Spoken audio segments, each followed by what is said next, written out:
Հայաստանում և Ադրբեջանում պատրաստվում են դիմավորել Միացյալ Նահանգների փոխնախագահ Ջեյ Դի Վենսին, որն ինչպես հայտնի է, ռեգիոնալ այցով ժամանելու է Երևան և Բաքու։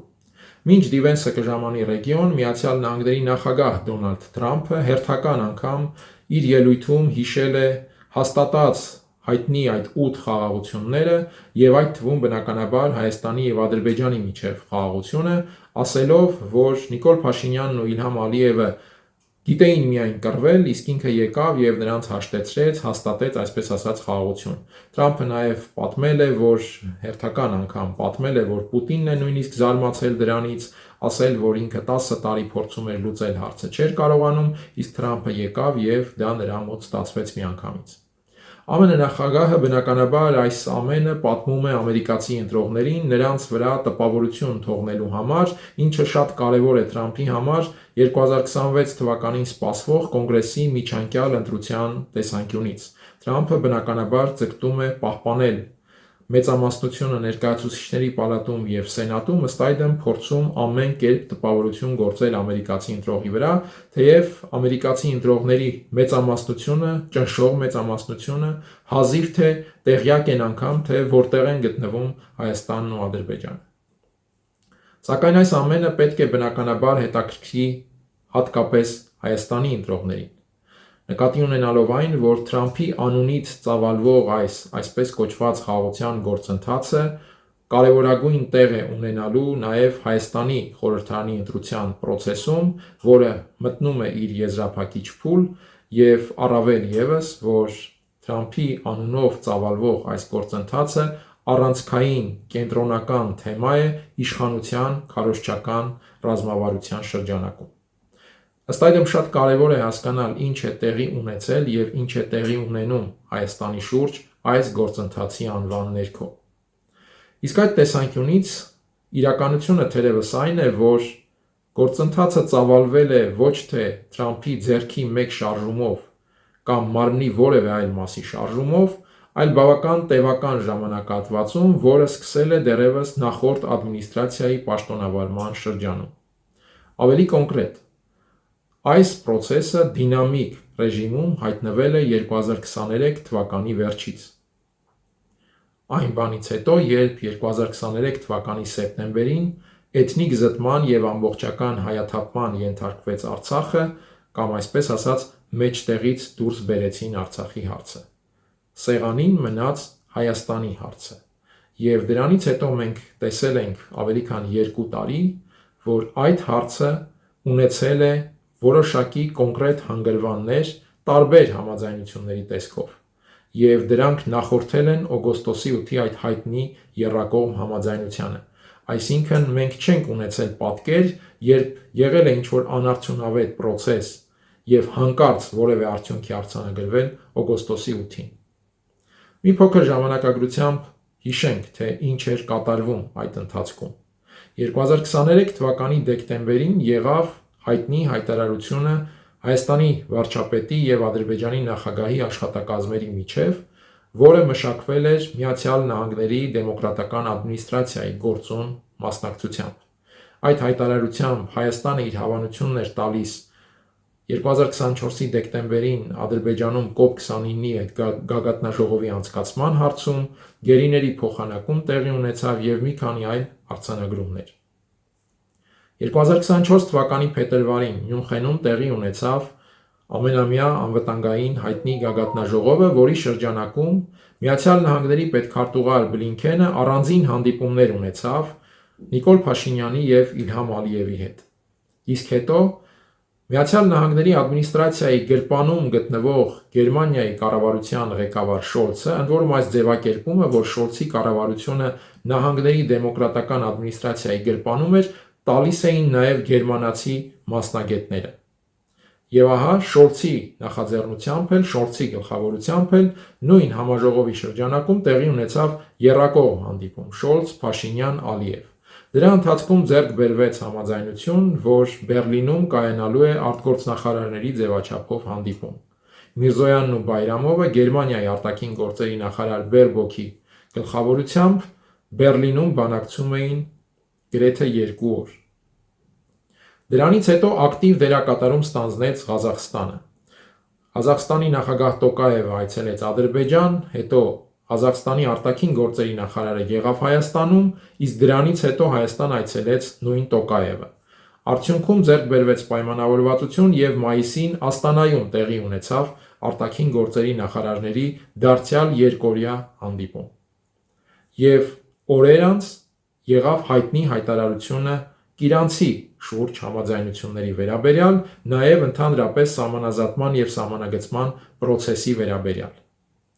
Ամռանը արդեն բավական ակտիվ այցեր եղան Միացյալ Նահանգներից, ամենաբարձրաստիճանը հայտնի Ջեյմս Օբրայանի գլխավորությամբ այցելությունն էր, որի ընթացքում նաև բավականին բաց խոսակցություններ ծավալվում ճանապարհների ապաշրջափակման, այսինքն մեծ իմաստով Ադրբեջանից Նախիջևան ճանապարհի հարցի լուծման թեմայով։ Դրան զուգահեռ, ամերիկյան այդ ակտիվությանը զուգահեռ, Հայաստանում արևմտյան կապերով հայտնի շատ փորձագիտական շրջանակներ դաշտ բերեցին այդ ճանապարհի կառավարման հարցում լիազորությունների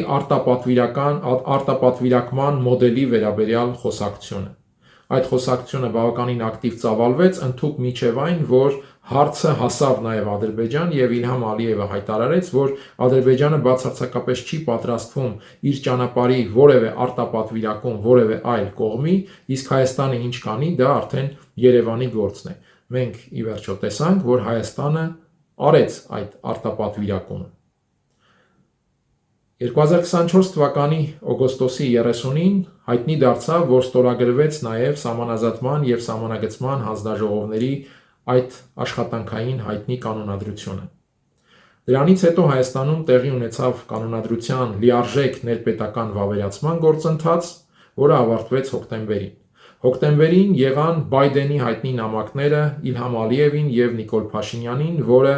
ռեգիոն էր բերել Բաքվում եւ Երևանում ներկայացրել էր նրա հատուկ բանագնաց Կարպենտերը, ընդ որում նամակներում Բայդենը նշում էր նաեւ, որ Կարպենտերը բերել է կոնկրետ առաջարկներ, այդ թվում հենց ճանապարհների խնդրի լուծման վերաբերյալ։ Եվ Բայդենի նամակները ստանալուց կարճ ժամանակ անց Նիկոլ Փաշինյանն ու Իլհամ Ալիևը առաջին երկկողմ հանդիպում ունեցան Կազանում BRICS գագաթնաժողովի շրջանակում հոկտեմբերի 24-ին, 2024 թվականի հոկտեմբերի 24-ին։ Դրանից հետո իրադարձությունները ծավալվեցին դինամիկ ձևով, ծավալվեցին արդեն 2025 թվականին,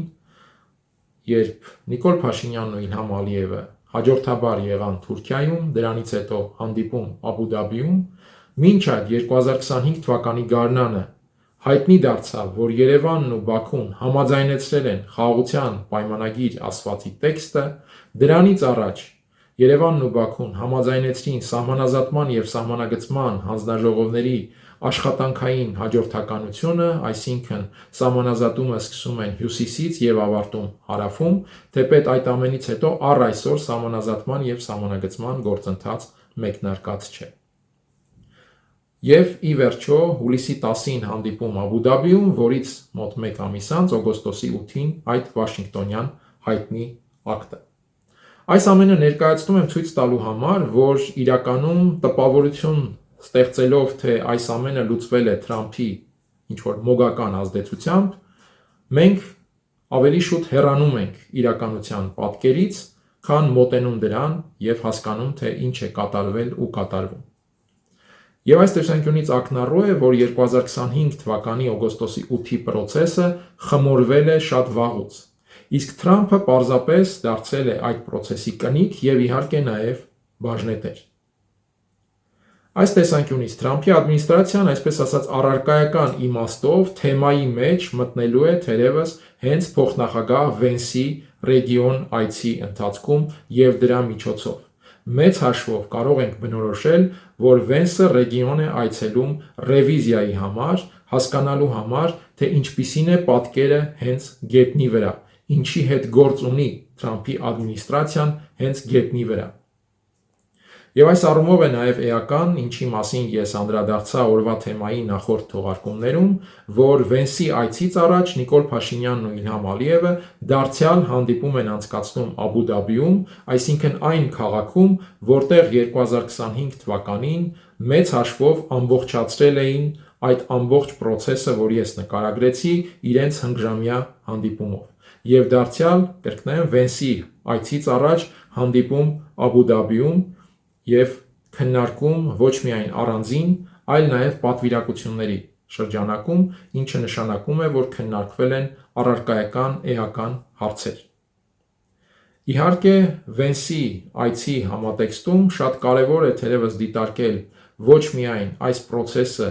եւ Աբու Դաբիում Նիկոլ Փաշինյան-Իլհամ Ալիև հանդիպումը, այլ նաև մի հանդիպում, որն այսօր մեկնարկել է Օմանի մայրաքաղաքում արդեն Միացյալ Նահանգների եւ Իրանի միջև բանակցություն միջուկային թեմայով, որը սակայն կարծում եմ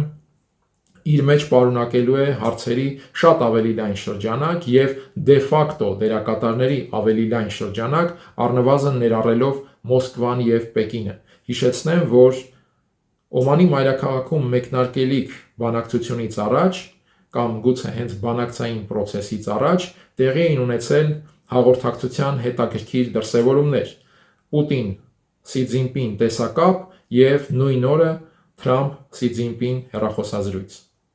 Եվ այս տեսանկյունից, թեպետ անմիջական առնչություն Իրան-ԱՄՆ բանակցությունը, որ մեկնարկում է Օմանում, չունի փոխնախագահ Վենսի ռեգիոն այցի հետ եւ հայ-ադրբեջանական process-ի հետ, սակայն կարծում եմ, որ այդ բանակցային մեկնարկը իր էական ազդեցությունն է ունենալու նաև Թրամփի ուղու շուրջ ծավալվող զարգացումների վրա եւ դրանով զգալիորեն պայմանավորված է լինելու այն, թե ինչպիսի ճակատագիր է ունենալու այդ ավելի լայն process-ում Թրամփի բաժնեմասը։